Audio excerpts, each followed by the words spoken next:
नमस्कार, मी प्रतीक्षा. DNA मराठीमध्ये आपलं स्वागत. आमच्या अधिवेशनाचा शेवटचा दिवस आहे. या खोके सरकारच्या देखील शेवटचं अधिवेशन आणि हे सगळं होत असताना आपल्याला आठवत असेल, जेव्हा अर्थसंकल्प सादर झाला त्याच वेळी आम्ही सांगितलं होतं की ह्या अर्थसंकल्पात मुंबईसाठी किंबहुना संपूर्ण महाराष्ट्राची शहर आहेत त्यासाठी काय मिळालं.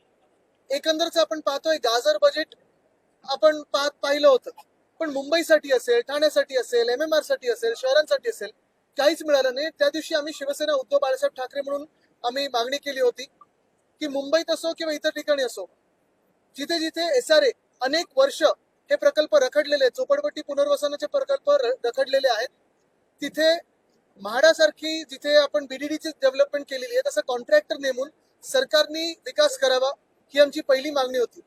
आणि दुसरी मागणी ही होती की बहुमजली ज्या झोपडपट्ट्या झालेल्या आहेत, अनेक ठिकाणी ग्राउंड+1 ग्राउंड+2 अशा झालेल्या आहेत, त्यांना देखील पात्रते यादीत घ्यावं, त्यांना पात्र करून त्यांना लिगलाइज करून त्यांना देखील ही जी घरं आहेत ती देण्यात यावी.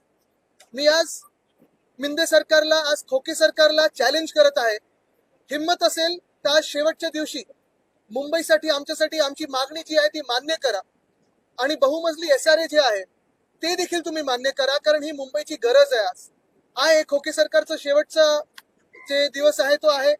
आमचं सरकार आलं तर आम्ही हे करूच.